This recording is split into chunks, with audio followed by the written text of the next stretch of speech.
ওই লোকটা ডাকতে বলে, হুজুর আমাকে কি কবরের কথা বলেন, আমি নিজেই তো কবরের আযাব ভোগ করছি। বলে কিভাবে তুমি কবরের আযাব ভোগ করছো? বলে হুজুর আমি একজন আর্মি ছিলাম, আমি আমার একবার ডিউটি করতে কবরস্থানে কবর পাহারা দেওয়ার জন্য। কবরস্থানে রাত্রের বেলা যখন ডিউটি করছে আমি কবর পাহারা দিতেছি, হঠাৎ করে আওয়াজ আমি শুনতে পাইলাম। আমি চিন্তা করলাম এই আওয়াজটা কোন দিক থেকে আসে, একবার এদিকে যায় একবার ওদিকে যায়। হঠাৎ করে দেখি কবরের মধ্যে থেকে খট আওয়াজ আসতেছে। এবার আমি ওই কবরের কাছে গিয়া কবরটা আমার কাছে যা যন্ত্রপাতি ছিল এগুলা দিয়ে কবরটা আমি খুললাম।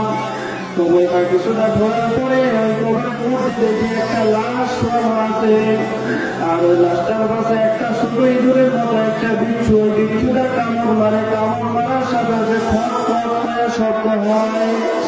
আমি আমার লাইফে দিয়ে ওই বিচ্ছুটাকে হাত করার চেষ্টা করলাম। হঠাৎ করে দেখি বিচ্ছুটা লাফ দিয়ে উপরে উঠে গেছে, আমি ভয় পেয়ে গেলাম। এবার আমি যখন পিছন দিকে দৌড়ানো শুরু করলাম, দেখলাম বিচ্ছুটা আমার পিছু নিছে, আমার পিছনে আইতেছে। আমার পিছনে যখন বিচ্ছুটা আসতেছে, এবার আমি ভয়ে আরো দৌড়ানো শুরু করলাম। তারপরে দেখি বিচ্ছুটা থামে না,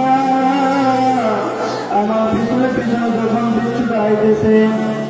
এবার আমার সামনে একটা পুকুর পড়লো, আমি বুদ্ধি করে ওই পুকুরের মধ্যে নামে গেলাম।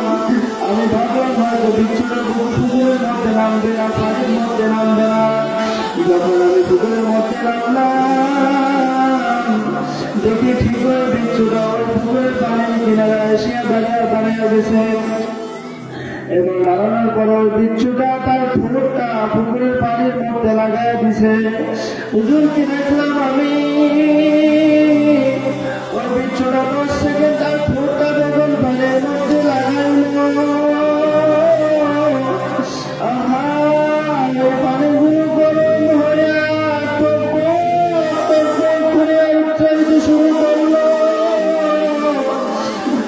আমি হাঁটু পর্যন্ত পানির মধ্যে নামলাম, আমার হাঁটু পর্যন্ত বস্তুগুলো খুশিয়া ওখানে পড়িয়া গেল।